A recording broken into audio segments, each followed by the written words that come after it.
Hi, I'm Dr. Dranitsaris, and welcome to Fearless Fridays Power Up Tips. Thank you so much for joining me today and for watching these video clips that I've been putting out on the imposter syndrome and all of the different symptoms that demonstrate to us that not only is imposter syndrome on the rise, but it has its roots very much in our conditioning. And I still find it troubling today to see how many women, successful women, still find themselves prioritizing the needs of others at their own expense. Women are increasingly entangled in the demands and pressures of daily life. Let's face it, is there ever a time when our plate isn't not just full, but overflowing with the needs of other people and everything that we've decided that we have to do for them? It's not that we have to, but there's that voice inside of us, that impulse to provide support, to help, to see a person struggling and stop their struggle and jump in and rescue them. And many of us identify as caretakers. And on the surface, we get recognized for our selfless giving nature. Aren't we wonderful? We never expect or ask anything of anyone. However, the underlying causes really demonstrate habitual patterns of self-neglect.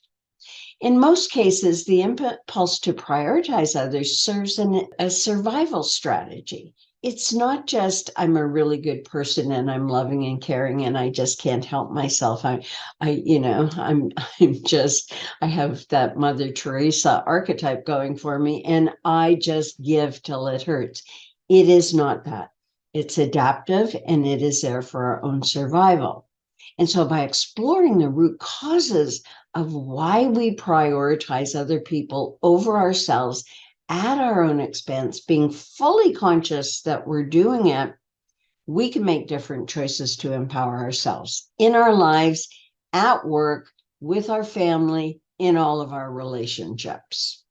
So why do we do this? Why do we prioritize others? Well, because it's such a common thing, it's pretty much accepted. This is just the way it is. We can even take pride in the fact that we are superwomen.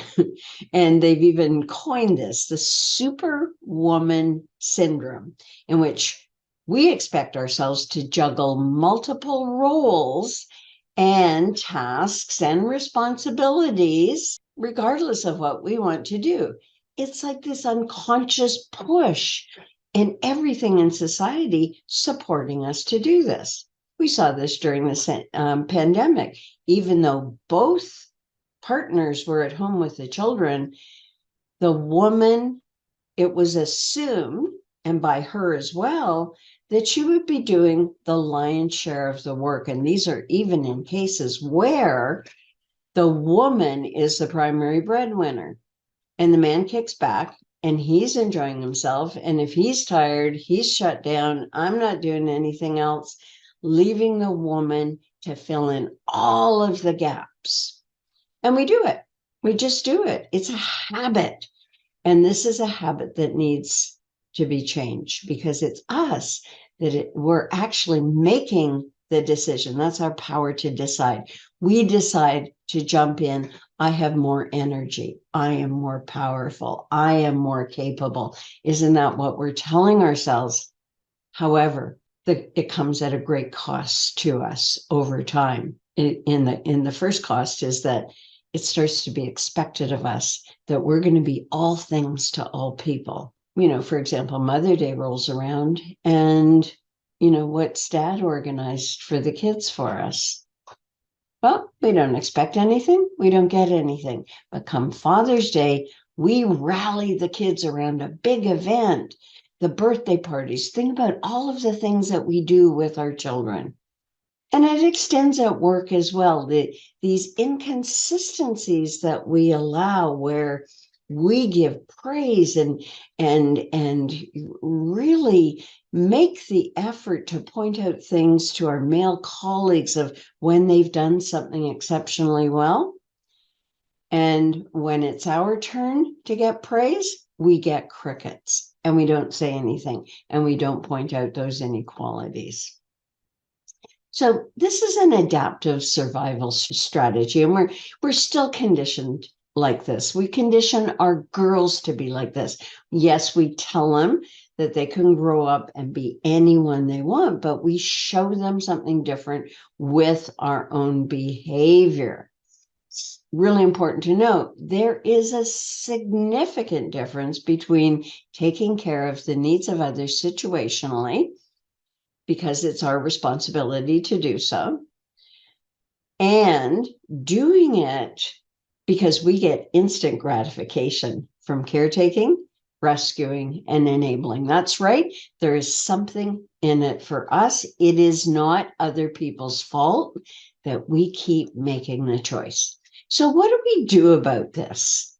You don't have to wait to do some big thing or have a great aha moment around it. You simply have to recognize that you're putting other people's needs, their success, whatever, their personal desires, their challenges ahead of your own needs. You're making a decision to do this.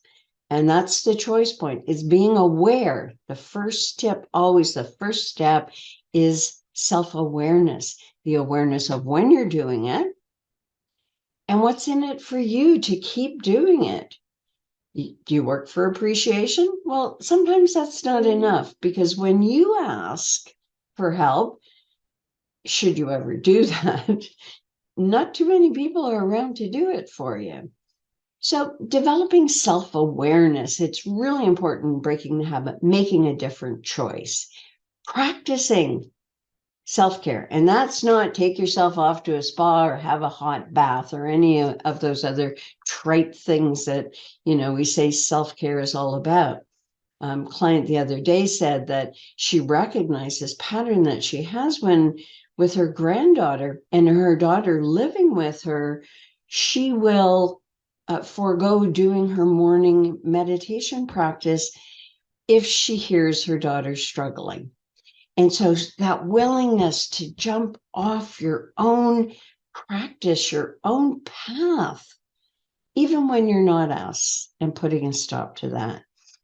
Establishing boundaries, of course, is being able to say no and recognizing that you're going to feel guilty. It's a sign that we're acting on our own behalf, is when the guilt rears its, nasty little voice in our head saying, oh, you're selfish, you should be taking care of others. And just beginning to have a different relationship with guilt and recognizing it is simply there to keep you safe and keep you in survival and servitude. And the final is seek support. And this is one of the reasons why we developed a program to get you from self-neglect to self-empowerment, because that's what we're going for. We have the power to decide to be the poor relative or eat table scraps, as it were, or we have the power to work with our own entitlements, and that we're entitled to say no if our plate is full. If we have too much on the go, we are entitled to say, I do not stretch that far. I don't have time. You'll have to find somebody else. We have to take responsibility for ourselves. And that starts with recognizing that we are neglecting ourselves. So I hope that you found these tips helpful, and continue to check in for Fearless Fridays Power Up Tips, where we talk about all of the ways you can power past codependence, the imposter syndrome, and other relationship dysfunctions that you're experiencing in your life. I'm Dr. Dranitsaris. Until next time. Bye for now.